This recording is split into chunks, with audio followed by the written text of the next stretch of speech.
बिस्मिल्लाहिर्रहमानिर्रहीम। अस्सलामुअलैकुम। मैं हूं अली असगर और आप देख रहे हैं मेरा यूट्यूब चैनल। तहरीक लब्बैक पाकिस्तान फ़लस्तीन के हक़ में मैदान में आ गई और अल्लामा साद हुसैन रिज़वी ने हक़ अदा कर दिया। इस वीडियो में हम इसी के मुतालिक बात करेंगे।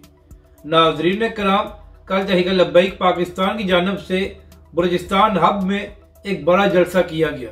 नाज़रीन कराम, ख़ास बात यह थी कि पहले हुकूमत की जानिब से तहरीक लब्बैक पाकिस्तान को इजाज़त दी गई कि तहरीक लब्बैक इस ग्राउंड में जलसा कर सकती है, लेकिन बाद में कहा गया कि सिक्योरिटी थ्रेट है, तो लिहाजा तहरीक लब्बैक पाकिस्तान जलसा नहीं कर सकती।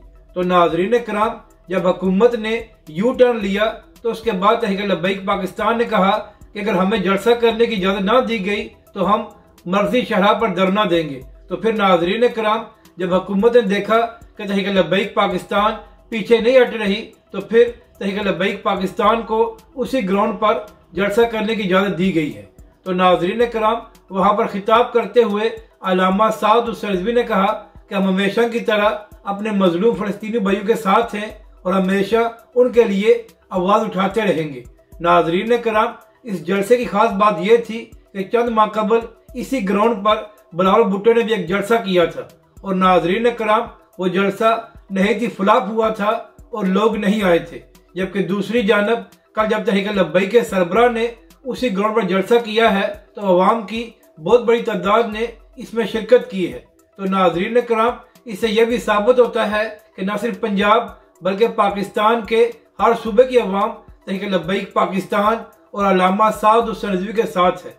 जबकि दूसरी जानब नाज़रीन कराम, तहरीक लब्बैक पाकिस्तान के हवाले से ही एक और खबर सामने आई है। नाज़रीन कराम, कराची में तहरीक लब्बैक पाकिस्तान की जानिब से फ़लस्तीनी भाइयों के साथ इज़हार यकजहती करते हुए एक रैली निकाली गई है और वहाँ पर तहरीक लब्बैक के कारकुनों ने यह अज़म जाहिर किया है कि हम हमेशा की तरह अपने फ़लस्तीनी भाइयों के साथ हैं और हमेशा उनके लिए आवाज़ उठाते रहेंगे। अपनी राय का ज़रूर इज़हार करें कि आपको ये वीडियो कैसी लगी और हमारे इस चैनल को भी सब्सक्राइब करें।